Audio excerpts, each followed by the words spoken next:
En France, un procès historique vient de s'ouvrir. Une femme accuse l'Opus Dei d'esclavage et de lavage de cerveau. Elle était mineure quand elle a fait promesse de chasteté, de pauvreté et d'obéissance à l'œuvre. Les responsables de l'Opus Dei qui ont recruté cette femme comparaissent aujourd'hui pour travail dissimulé et rétribution contraire à la dignité.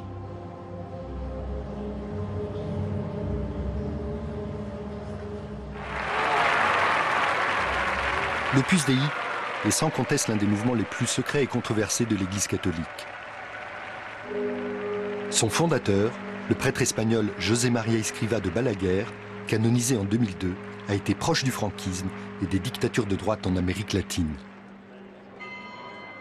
Es el padre, es el padre. 4 rosarios, 10 euros. 4 por 10. Au Chili, Joaquín Lavín est l'une des rares personnalités du monde politique à avouer son appartenance à l'œuvre. Économiste néolibéral et père de 7 enfants, il a été candidat à l'élection présidentielle à 2 reprises. Peu de gens connaissent réellement l'ampleur de cette organisation. Encore moins les méthodes qu'elle emploie pour infiltrer les plus hautes sphères de l'Église, de l'État et de la société civile.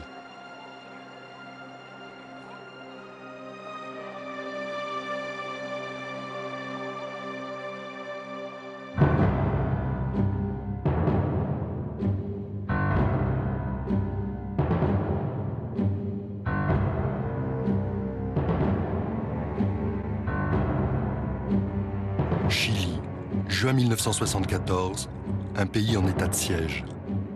Il y a 9 mois que les militaires ont pris le pouvoir et renversé le gouvernement de Salvador Allende. Le pays est taché de sang, il respire la mort. C'est à ce moment précis que José María Escrivá de Balaguer, fondateur de l'Opus Dei, arrive à Santiago. Il vient rendre visite à ses enfants victorieux, tranquilliser les consciences de ces bons catholiques désireux de construire un pays nouveau. Il faut entreprendre une croisade de virilité et pureté, et cette croisade est votre œuvre, dira-t-il. Primero, yo no he fundado el Opus Dei. El Opus Dei lo ha hecho, es cosa del Señor. Y yo no he sido más que estorbo. ¿Está claro? De modo que pido perdón al Señor conmigo por mi poca correspondencia, por mis pecados. Pedid por los sacerdotes, por mis hermanos sacerdotes. Yo no conozco ningún sacerdote malo. Pero la realidad es que el mundo está muy revuelto. Escrivá de Balaguer restera 11 jours au Chili.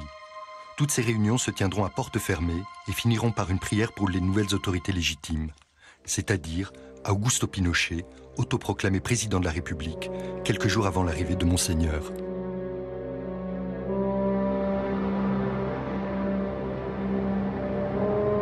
« 30 ans ont passé depuis la visite du fondateur au Chili. L'Opus Dei est devenu une prélature personnelle de l'Église catholique, une institution dépendante directement de l'autorité du pape.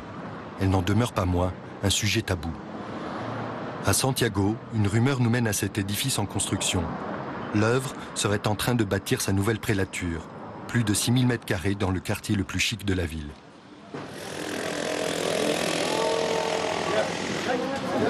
Bonjour. Vous savez ce que l'on construit ici?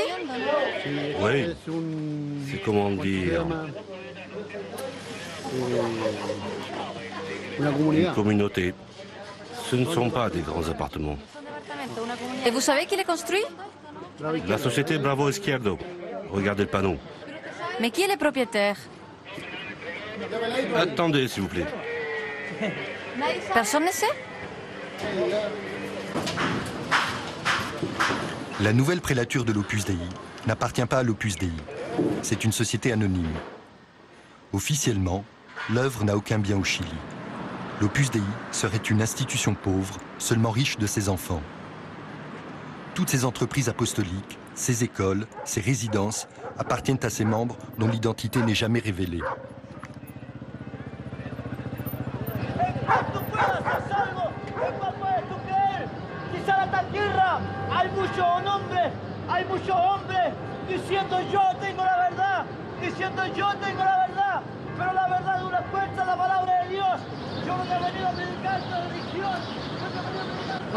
Bonjour, monsieur. Savez-vous ce qu'est l'Opus Dei? Je n'en ai aucune idée. Vous en avez entendu parler?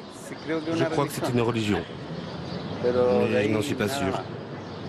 L'Opus Dei est une force diabolique qui régit la terre. Tant que l'homme n'obéit pas aux 10 commandements que Jésus a laissés, il n'a pas la vérité. L'extrême droite de l'Église catholique? Et vous savez quelque chose d'autre? Non, ça ne m'intéresse pas. Escrivá de Balaguer était complice de la dictature sous Franco. Il a persécuté les prêtres basques, les catalans et même des prêtres chiliens. Alors avec ce monsieur, même pas à la messe.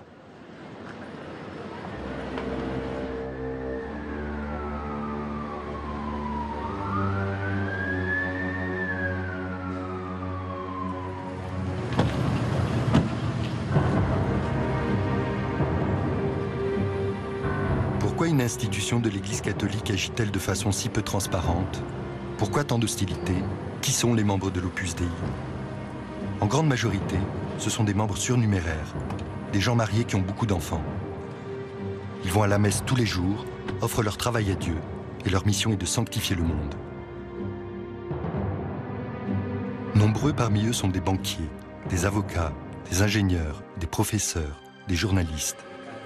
À chacun d'entre eux, le Père a promis la sainteté dans la vie ordinaire, sans quitter son bureau et en gagnant beaucoup d'argent.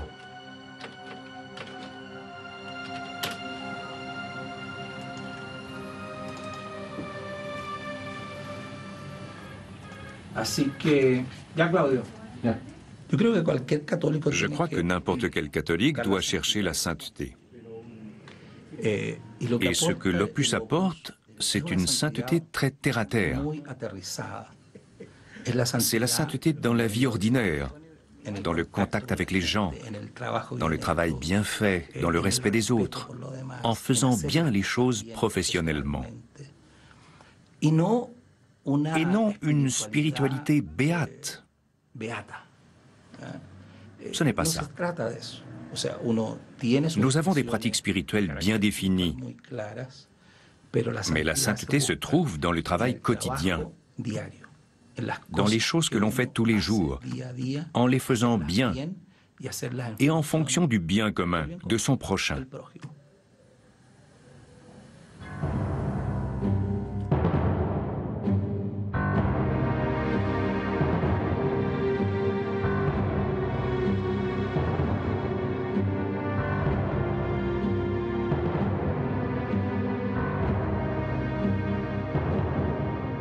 Benjamin, Benjamin. Benjamón, Benjamón. Bien. Un close-up, un close-up. Nombre del Padre, el Hijo y el Espíritu Santo. Amén. Bendícenos, Señor, a nosotros y a estos alimentos que recibimos de tus manos. Amén. Que el Rey de la Gloria Eterna nos haga partícipe del banquete celestial. Amén. Bon appétit. Escrivá de Balaguer disait qu'une mère atteint la sainteté après le 8e enfant. Georges Allais en a 12. Sa famille est l'incarnation même du foyer lumineux, idéalisé par le fondateur. À l'Opus Dei, les membres mariés forment la troupe qui doit procréer et donner des soldats à l'armée du Christ, la troupe qui doit obéir et propager le message de l'œuvre.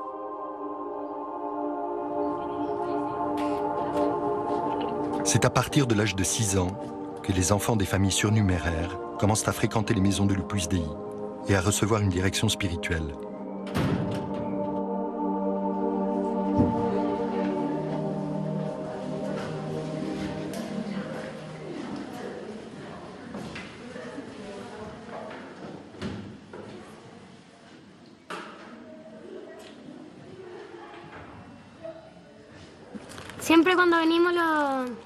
Quand on vient ici tous les mardis, nous suivons un petit cours où ils nous apprennent comment être meilleur, comment aider son prochain pour pouvoir aller au ciel.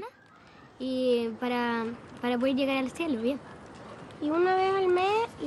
fois par mois, les mardis, à la place du cours, on a une méditation avec le prêtre. Je veux être professeur et avoir beaucoup d'enfants. Et je veux aussi être dans l'Opus Dei. Je veux être numéraire, mais je ne sais pas si Dieu va m'appeler. Et vous savez ce qu'est une numéraire? Oui. C'est une personne qui est appelée par Dieu. C'est presque comme une bonne sœur, mais moins sacrifiée. Et qui vit dans une maison ordinaire, avec un oratoire. Elles ne peuvent pas se marier non plus. Et elles appartiennent à l'œuvre, à l'Opus Dei. Et aussi dans l'Opus Dei, il y a des surnuméraires qui sont des gens mariés, qui appartiennent à l'Opus Dei. Vous priez le soir? Oui. Et vous priez pourquoi? On prie pour sortir les âmes du purgatoire, pour qu'il y ait plus de prêtres, pour que la loi pour le divorce ne passe pas, pour que tout le monde se convertisse et connaisse l'Opus Dei.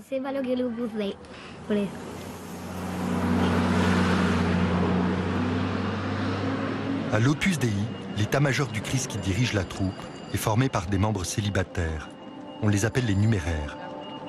Angeles est avocate et comme tous les numéraires, elle a promis chasteté, pauvreté et obéissance à l'œuvre. L'idée, c'est d'être un homme de Dieu, mais paraître un homme du monde. Joan Daneman ne porte pas la soutane, mais il fait aussi partie de la milice de Dieu. Il est le directeur de ce collège. Joaquín García Huidobro est professeur d'université. Il a connu l'œuvre en 1974. Et dans ce groupe de jeunes étudiants, c'est le meilleur d'entre eux, Jorge Allais, 18 ans, que Dieu a choisi.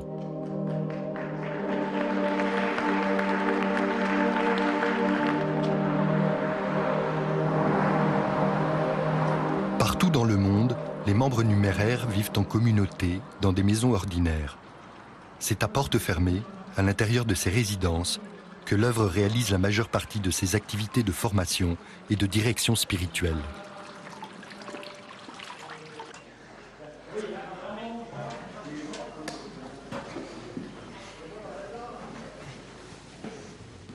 Nicolas est l'un des 7 numéraires qui habitent la maison. Il se lève tous les jours à 6 heures du matin et doit suivre au pied de la lettre un plan de vie.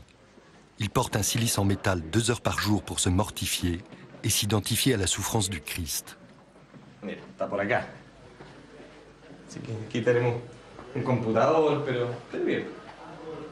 Voici ma chambre, rien de spectaculaire, mais elle est décente, avec beaucoup de livres.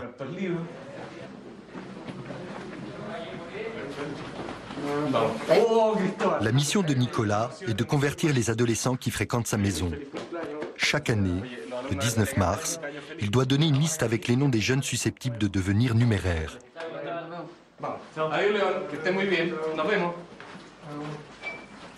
Tous les samedis, il accompagne sa troupe pour enseigner le catéchisme dans les quartiers populaires et ainsi propager les idées de l'œuvre.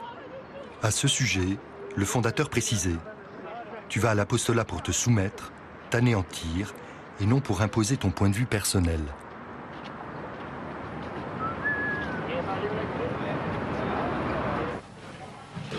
La famille est la base de toute société. Si on détruit la famille, on finira par détruire la société. C'est pour cela que l'on doit beaucoup prier, pour que la loi pour le divorce ne soit pas approuvée. Bon, je vais vous dicter un peu.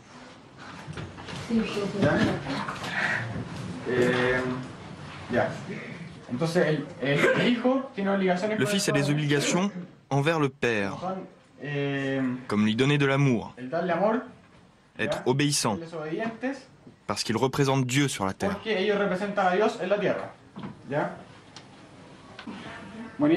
De plus, le 4e amendement implique l'obéissance aux autorités légitimes, parce que tous les pouvoirs sur terre ont été aussi donnés par Dieu. Les citoyens doivent obéir aux lois et à tous les principes de l'autorité, mais seulement si les lois sont justes. Juste veut dire qu'elles respectent les normes de l'Église. Respecter les grands-parents, respecter les oncles, respecter les policiers. C'est aussi le 4e amendement. Quand vous serez plus grand, il ne faudra pas jeter des pierres sur la police, car cela va contre le 4e amendement qui dit qu'il faut respecter l'ordre public. y respetar la iglesia, respetar al sacerdote, hablar bien del sacerdote.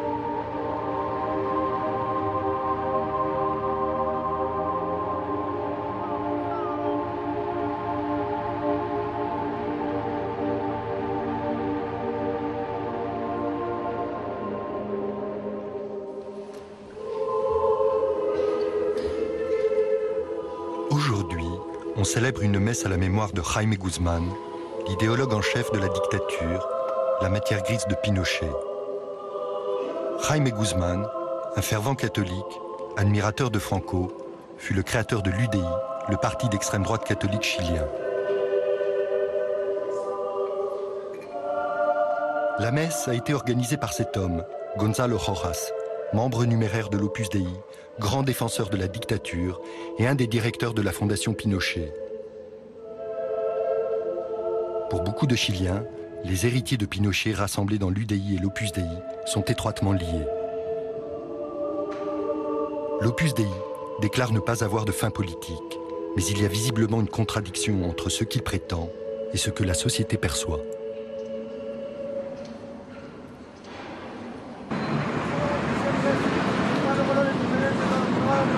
Au Chili, traditionnellement, la classe politique est issue de la faculté de droit.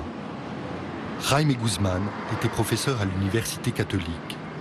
Curieusement, Gonzalo Rojas et d'autres membres de l'Opus Dei enseignent dans cette faculté, et c'est ici qu'ils recrutent les possibles dirigeants de demain, comme Luis Alejandro Silva.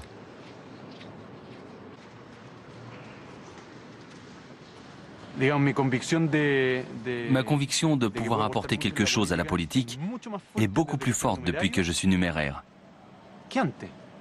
Et si tu regardes le travail de n'importe quel numéraire qui veut être un saint pour de vrai, tu verras que son travail est bien fait. Alors on pourrait penser qu'il a envie de conquérir le monde, mais ceci est seulement la conséquence de bien faire son travail pour Dieu. Pourquoi je veux me dédier à la politique? Pour une raison fondamentale, qui est un peu ambitieuse, mais je crois que c'est possible. Changer la mentalité de ce pays et de beaucoup de gens. Car je trouve qu'on aime trop l'État et qu'on attend un peu tout de l'État, même si cet État nous donne très peu. Mais on continue à attendre des choses de l'institution. Et on n'est pas capable de prendre conscience du pouvoir que l'on a dans nos mains. Moi le premier. De ce qu'on est capable de faire. Alors je voudrais être politicien pour cela.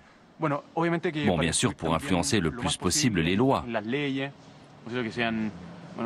Que ce soit des lois en accord avec la morale, on peut dire. Mais aussi pour cette chose que je viens de te dire, que les gens croient plus en eux-mêmes.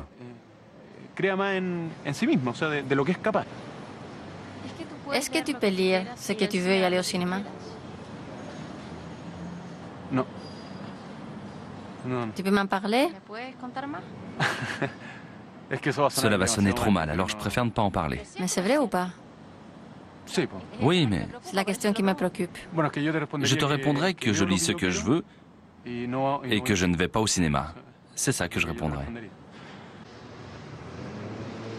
Luis Alejandro ne peut pas lire tout ce qu'il veut. Comme pour tous les membres numéraires, l'œuvre contrôle tout.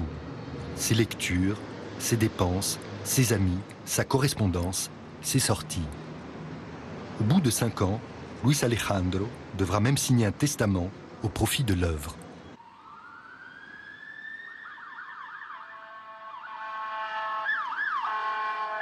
Luis a décidé de rejoindre l'organisation sans prévenir son père, un prestigieux avocat qui ne comprend toujours pas pourquoi son fils a fait promesse de chasteté, de pauvreté et d'obéissance à une institution qui se dit de nature laïque. Quand il est rentré à l'Opus, je lui ai envoyé une lettre dans laquelle je résumais tout ce que je pense. Une lettre assez longue d'ailleurs, où je lui donnais tous mes arguments, car je voulais laisser un témoignage écrit. La seule chose que je lui ai demandé, c'était de ne la montrer à personne à l'intérieur de l'Opus. Je pensais à ce moment-là au prêtre Ibáñez Langlois, qui est très intelligent. Et j'ai dit alors à mon fils, si le prêtre veut un duel avec moi et que nous sortons nos épées, en 2 touches, j'ai le dos contre le mur. Avec lui, je ne peux pas débattre. Mais moi, j'ai une prérogative. J'ai un droit que personne d'autre n'a. Je suis ton père. Et ce droit, je vais l'exercer. Voici mon témoignage. Mais cette lettre n'est pas pour débattre avec l'Opus, parce que l'Opus m'écrase. Ce sont des gens très préparés, des gens studieux, d'une capacité intellectuelle supérieure à la moyenne. Je n'en ai aucun doute.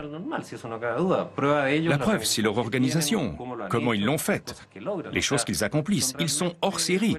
Alors avec ces hors série, je ne peux pas débattre, parce que je sortirai perdant. Et en général, quand je me bats avec quelqu'un, c'est pour gagner.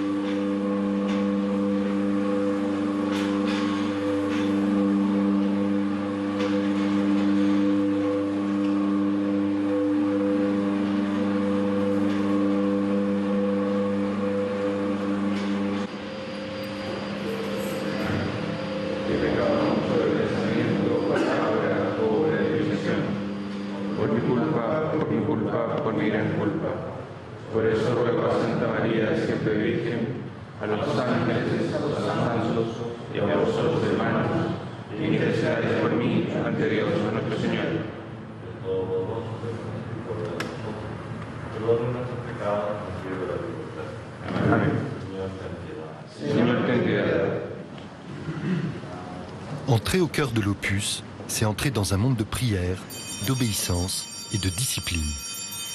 Il y a un ordre établi, une hiérarchie, une constitution. Concernant les règles internes des résidences, Escrivá précisait: les numéraires et étudiants n'ont aucune raison de parler avec les domestiques, et ils ne connaissent pas les noms de ces personnes. Bien plus, ils ne les voient jamais, même pas celles qui servent à table.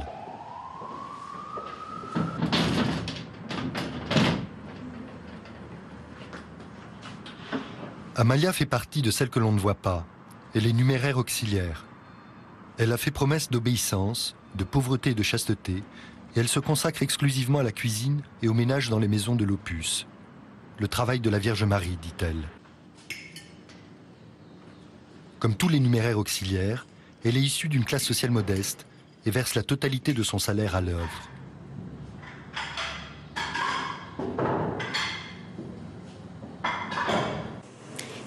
Ce que j'attends de la vie, que beaucoup de gens se rapprochent de Dieu et sauvent leurs âmes. De quoi as-tu besoin pour sauver son âme? Croire en Dieu, évidemment.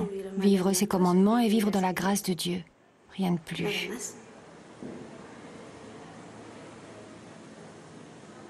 Et tu veux être une sainte?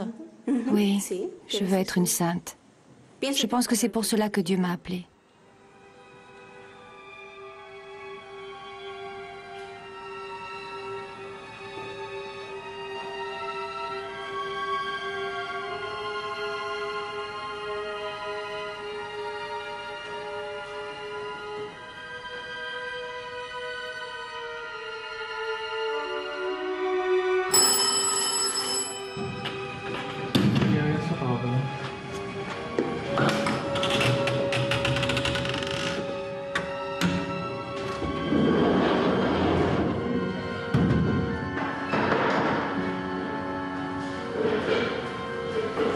Avec assurance et clarté, je peux dire que l'œuvre est parfaite. Autrement, le fondateur ne serait pas un saint. La fondation de l'Opus Dei s'est achevée avec la mort du fondateur. Depuis ce temps-là, nous vivons fidèlement ce que le fondateur a dit, fait et écrit. Et ça ne nous viendrait pas à l'esprit de changer quoi que ce soit. Par contre, c'est moi qui dois changer.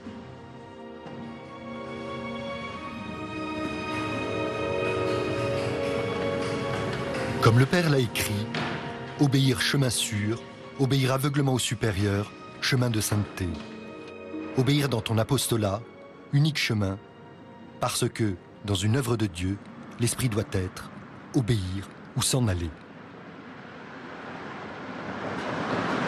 L'Opus Dei dit que pour rentrer dans l'œuvre, la porte est petite, ce n'est pas facile, mais que pour en sortir, les portes sont grandes ouvertes. Dans la pratique, de nombreux témoignages d'ex-membres numéraires de l'Opus Dei parlent d'une grande pression psychologique et spirituelle pour éviter ce départ.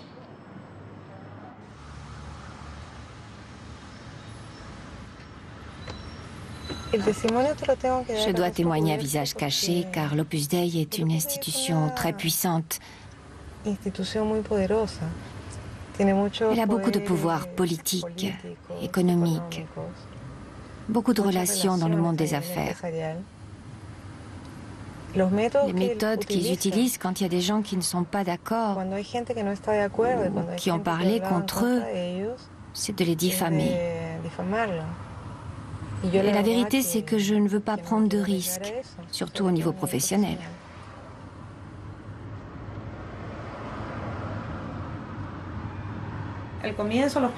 Au début, les premières années, je crois que j'étais heureuse à l'Opus Dei, à l'intérieur de ce château de cristal dans lequel tu habites. Mais quand tu deviens numéraire, tu t'engages à vie à des choses dont tu n'as pas idée, dont personne ne t'a parlé. C'est comme signer un chèque en blanc. Dès que tu rentres, et sans que tu t'en rendes compte, l'Opus commence à te laver le cerveau peu à peu et... S'il y a des choses avec lesquelles tu n'es pas d'accord, c'est toujours toi qui as tort. Car pour l'Opus Dei, l'œuvre est parfaite puisqu'elle est l'œuvre de Dieu.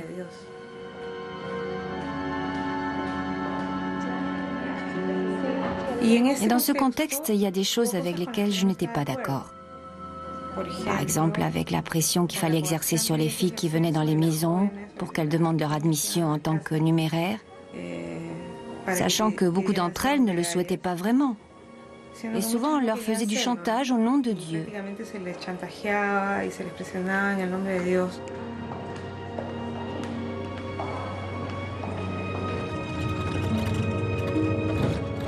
Je n'étais pas d'accord. Et je ne suis toujours pas avec la vie d'esclave que mènent les numéraires auxiliaires.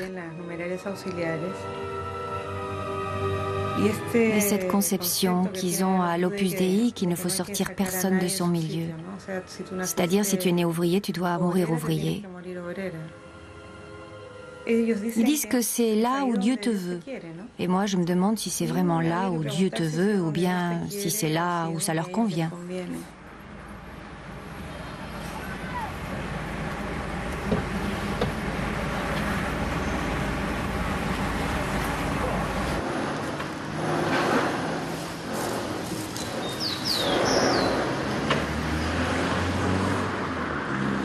Dans Camino, le livre fondateur, Escrivá avait écrit « Les gens ont un tel désir de changer de place. Qu'arriverait-il si chacun des os, chacun des muscles du corps humain cherchait à occuper une place différente de celle qui lui est assignée? Le malaise du monde n'a pas d'autre raison. Reste à ta place, mon fils. De là, tu pourras tellement bien travailler au règne effectif de notre Seigneur. »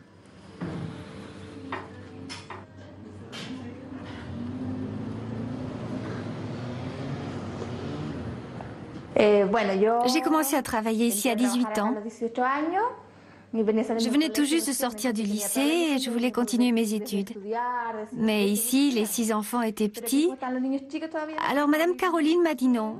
Enfin, elle ne m'a pas dit non, mais qu'il faudrait attendre que les enfants grandissent un peu. Et au fur et à mesure que le temps passait, je le lui rappelais tout le temps, jusqu'au jour où elle m'a parlé de Fontana, un centre de formation de l'Opus Dei où j'ai commencé à suivre des cours tous les mercredis. Bon, en plus d'apprendre à faire des gâteaux, des tartes, plein de bonnes choses, j'ai appris à aimer mon travail, aimer la famille et à aimer Dieu. Apprendre à bien faire les choses par amour pour son prochain. C'est ça que j'ai appris à Fontanar. Eso aprendí en Fontanar.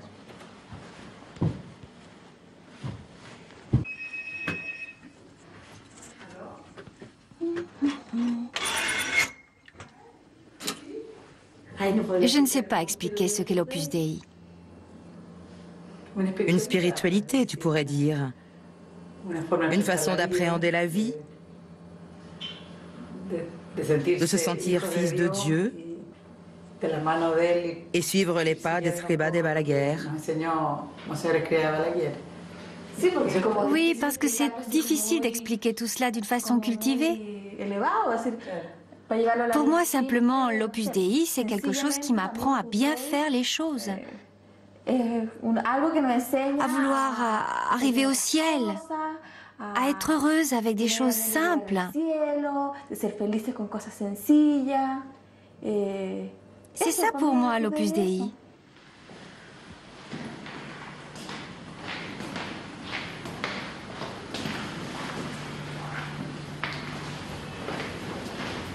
C'est dans cette école que Monica a fait ses études.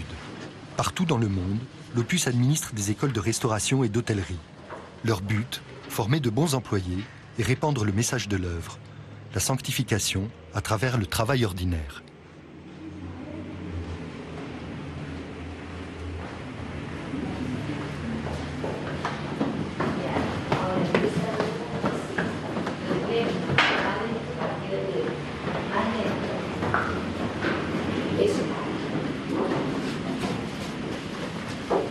Tendez bien le couvre-lit. Attention aux angles. C'est ça. Que le couvre-lit reste bien droit. Voilà.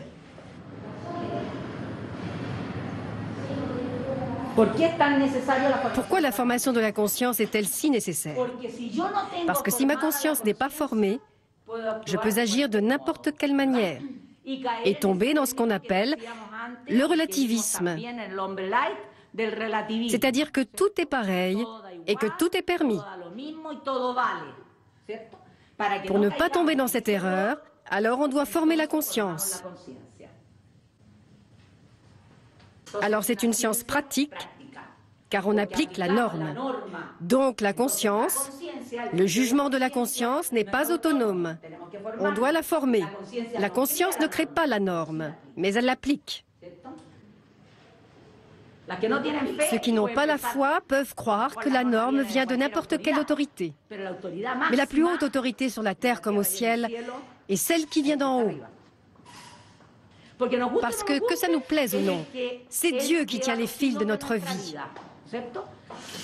Alors la conscience est juste quand elle s'accorde à la norme morale objective. Donnée par qui? Donnée par Dieu.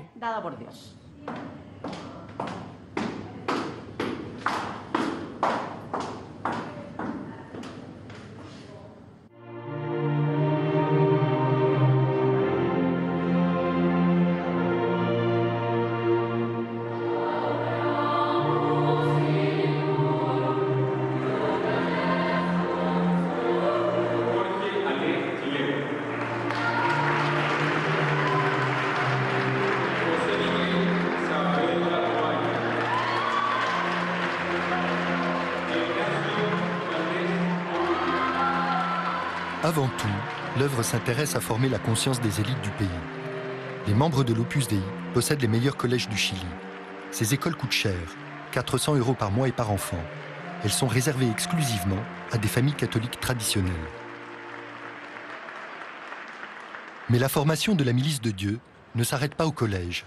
C'est dans le quartier le plus cher de Santiago que l'Opus Dei a décidé de bâtir sa propre université, Los Andes. Joaquín García Huidobro est membre numéraire et docteur en philosophie. Comme la majorité des professeurs qui enseignent ici, il fut formé à Navarra, l'université de l'Opus Dei en Espagne. Comment pouvons-nous apprécier l'empreinte de l'Opus Dei dans cette bibliothèque? Bon, d'abord, le plus visible, c'est qu'elle est propre. Le soin des petits détails, tout est bien fini. Les matériaux utilisés sont des matériaux destinés à durer.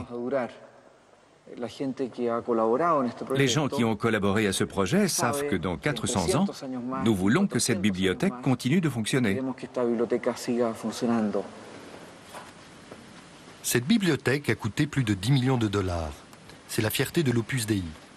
Elle est, paraît-il, la plus grande d'Amérique du Sud, du moins par sa surface, car le catalogue est maigre. Les auteurs problématiques comme Henri Miller ou le théologien Hans Küng ne s'y trouvent pas, mais on peut consulter les œuvres complètes d'Augusto Pinochet. Dans le cas de l'Opus Dei, il n'y a rien qu'on puisse appeler censure. Le mot me paraît galvaudé actuellement. Ce qui existe, ce sont des mesures de prudence dans la formation intellectuelle des fidèles. J'ai lu, dans mes années de collège et d'université, tout ce qui me tombait sous la main. Et je sais l'effet qu'a produit en moi Nietzsche, par exemple. Et comment il fut si difficile de le sortir de ma peau et pouvoir l'analyser. Je ne souhaite à personne de devoir passer par où je suis passé moi-même et de devoir suer de l'encre, n'est-ce pas? Pour former ma pensée à partir d'un conglomérat de lectures désordonnées. Je crois que je possède les atouts pour juger ce qu'est un bon ordre dans les lectures, justement parce que j'ai souffert dans ma chair du contraire.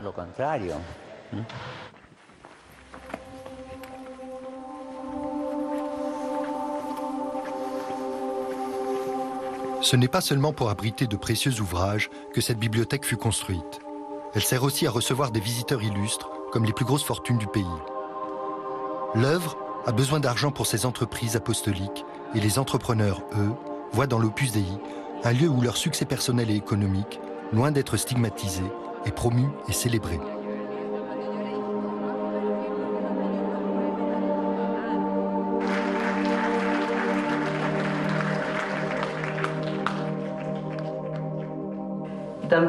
L'université est un lieu privilégié pour réfléchir sur le monde de l'entreprise. Cette réflexion permet au reste de la société de mieux comprendre le rôle de l'entrepreneur et en quoi il est indispensable et bénéfique. Parmi les caractéristiques des pays sous-développés, on ne trouve pas seulement l'analphabétisme, la dénutrition et le manque de technologie. L'un des signes les plus marquants du sous-développement consiste à ne pas savoir valoriser les entreprises et leurs dirigeants.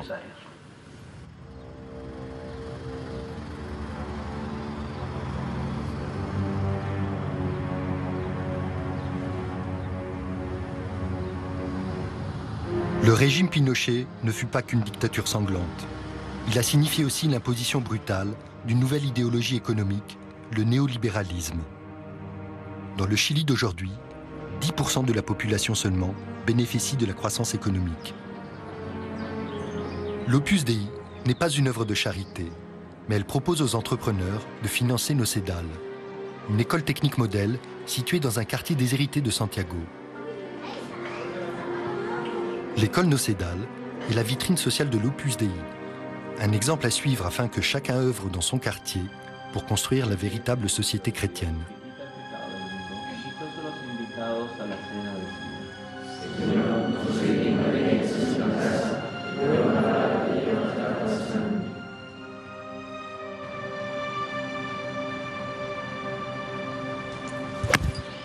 Vamos.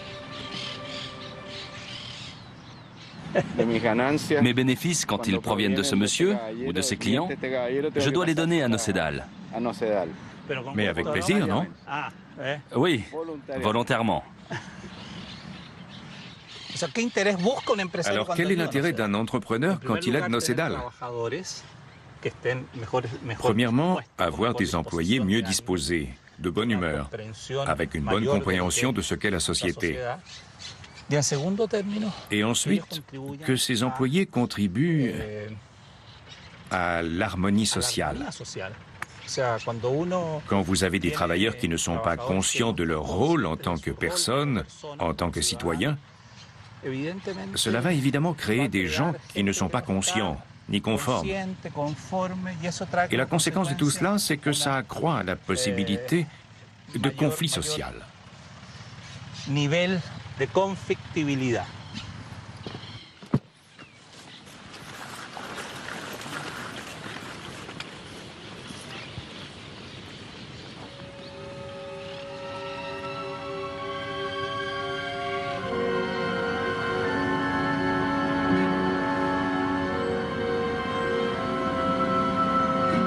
Dans le monde des affaires, on chuchote derrière les portes. Ce retour à l'ordre moral n'est pas du goût de tout le monde. On accuse l'institution d'être sectaire, élitiste et réactionnaire. Mais les intérêts professionnels obligent au silence.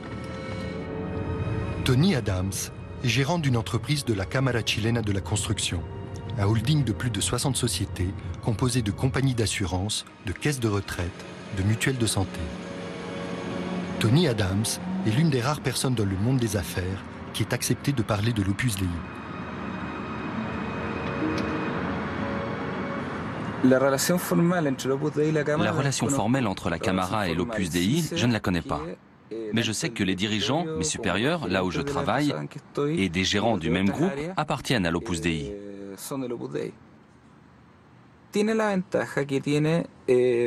L'avantage, c'est que c'est une entreprise pour laquelle les valeurs sont plus importantes que les affaires. Et en général, les entreprises pour lesquelles les valeurs sont importantes réussissent. Et je crois que c'est ce qui fait que l'entreprise où je travaille et les autres du même groupe ont autant de succès.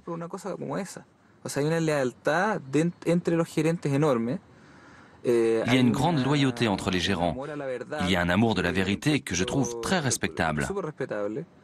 Un jour, j'ai fait une erreur. Je suis allé voir le directeur général et je lui ai raconté ce que j'avais fait et il a passé plus de temps à me consoler qu'à me faire des reproches. Et ça, ce sont des choses que j'apprécie beaucoup.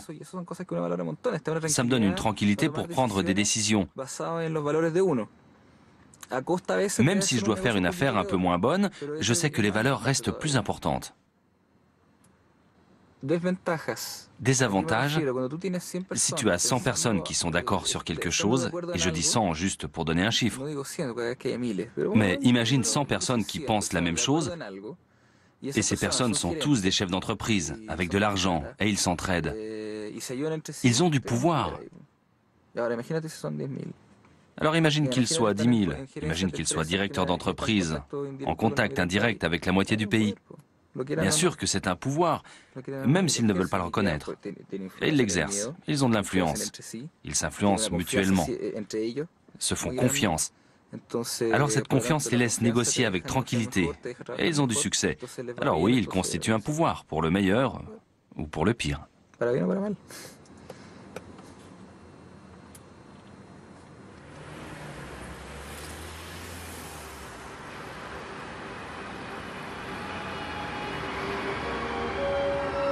Ce n'est pas une coïncidence s'il y a beaucoup d'entrepreneurs liés à l'œuvre.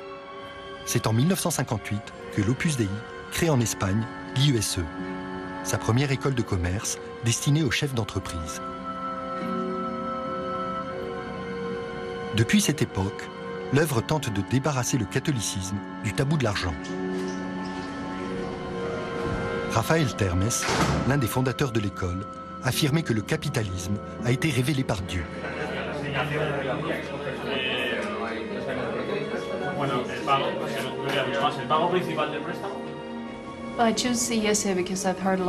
J'ai choisi l'IESE car elle a une bonne réputation. Elle est très bien classée dans le Financial Times. Elle a aussi un programme bilingue qui me sera très utile et des professeurs de très haut niveau.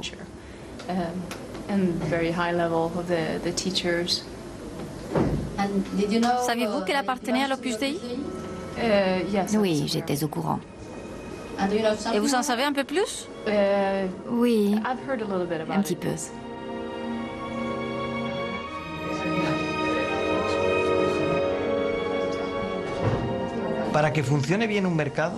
Pour le bon fonctionnement du marché, il doit exister une éthique élevée entre les acteurs économiques. Sinon, les coûts de transaction sont si élevés qu'ils rendent difficiles les échanges commerciaux. Par exemple, certains pays d'Amérique latine détiennent leurs capitaux dans un endroit qui s'appelle Miami. Et pour quelle raison? Ces investisseurs n'ont pas confiance dans les institutions et les acteurs économiques de leur propre pays. Donc, un des moyens de développer l'Amérique latine serait d'élever le comportement éthique des acteurs économiques.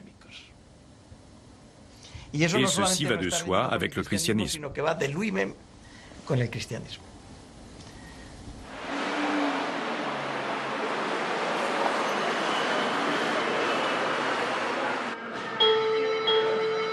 L'Opus Dei est né en 1928 en Espagne au début de la guerre civile et s'est développé sous le régime de Franco. Avec 19 ministres de l'Opus Dei au pouvoir pendant la dictature et après de multiples scandales financiers, la restauration de l'image de l'institution est devenue une priorité. Ce matin, l'Opus Dei présente à la presse le premier DVD sur Saint José María Escrivá de Balaguer.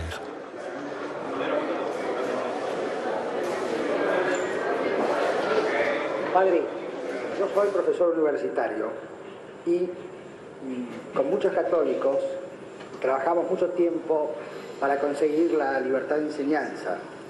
Y yo te diré que el tema que has tocado no es político, es religioso.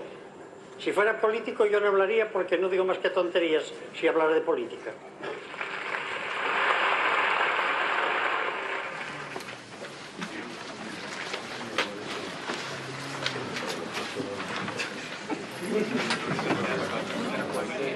Bon, ici on l'a lié à Franco. Et au Chili, il me semble qu'on l'a lié aussi à Pinochet. Mais la vérité, c'est qu'au début, il faut que je l'avoue, j'étais très anti-pinochetiste. Mais à travers mon travail de journaliste, j'ai connu des hommes politiques et beaucoup d'autres choses que je ne connaissais pas avant de faire ce métier, d'être journaliste. Et ceci m'a ouvert les yeux. Vous avez changé d'opinion par rapport à Pinochet? Oui, bien sûr. Je pense que l'on ne peut pas nier qu'il a fait un travail positif pour le pays. Les gens qui sont entrés dans l'opposition savaient à quoi s'en tenir. Ils ne peuvent pas jouer les victimes car ils savaient ce qu'ils faisaient. Et lui, il a dû être ferme pour faire évoluer le pays. Et je pense qu'il a réussi.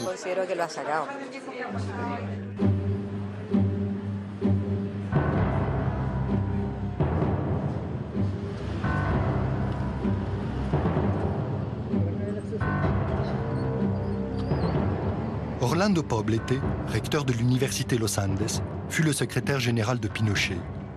Mais à l'université, on ne parle pas de politique, on évite tout conflit. Et si le professeur Pin en Espagne veut améliorer le comportement éthique des institutions locales, ici, on donne des séminaires pour investir son argent à l'étranger, avec une haute rentabilité et sans payer trop d'impôts. Et les cours sont donnés par des personnes comme Fernando Maturana, un banquier chilien impliqué dans le blanchiment d'argent de la drogue au Mexique et dans les comptes secrets de Pinochet. Je ne connais aucun syndicaliste membre de l'Opus. Je ne connais aucune personne importante appartenant à un syndicat ouvrier, où que ce soit dans le monde qui soit de l'Opus. Je ne connais aucune personne membre d'une association de philosophes, pas un seul théologien digne de ce nom dans l'Opus. Mais alors, d'où vient leur force ? De leur position de pouvoir, de la combinaison du pouvoir politique et de l'argent que l'on trouve idéalement dans les dictatures. L'histoire de Pinochet est très claire. Comment ce type a-t-il pu gagner autant d'argent dans un tel secret? Dans ce silence, il y avait ces messieurs de l'Opus. Et comment? Il y a les banques de l'Opus. La marque de l'Opus est toujours le secret, comme toutes les organisations sectaires. Ne jamais dire la vérité, ne jamais parler des faits, seulement parler de principes. C'est pour cela que les journalistes n'arrivent à rien. Ils se fatiguent. Établir le véritable pouvoir économique de l'Opus Dei est impossible, car l'institution se cache derrière un réseau opaque de fondations et de sociétés anonymes. Ce pressing du centre de Santiago appartient par exemple à 85% à la Fondation chilienne de la culture et à 15% à Jorge Peña, un philosophe, membre numéraire, domicilié à l'université Los Andes. Et l'argent de l'Opus n'est pas le seul sujet sensible. Est-ce que les valeurs républicaines sont importantes pour vous? Je dois réfléchir à la question avant de répondre. Je suis très lent pour improviser. Si tu me demandes quelque chose de cette envergure, tu dois me donner quelques jours.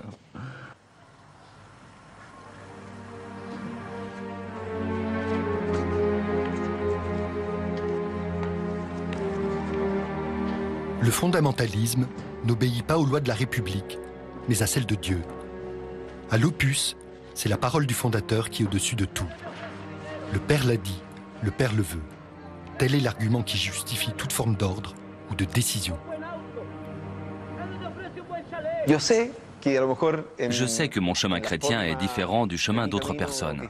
Chemin qui peut même être meilleur que le mien. Et je dois accepter ces personnes, les respecter et les aimer. En plus, quand tu gouvernes, la grande majorité des décisions que tu dois prendre tous les jours, comme maire ou comme président, n'ont rien à voir avec ce sujet-là. Ce sont des décisions techniques. Par exemple, si tu dois augmenter ou baisser les impôts, c'est un aspect technique et ça n'a rien à voir avec la formation religieuse que tu peux avoir. Comme de décider d'investir de l'argent dans un projet A ou un projet B, tout ça n'a rien à voir.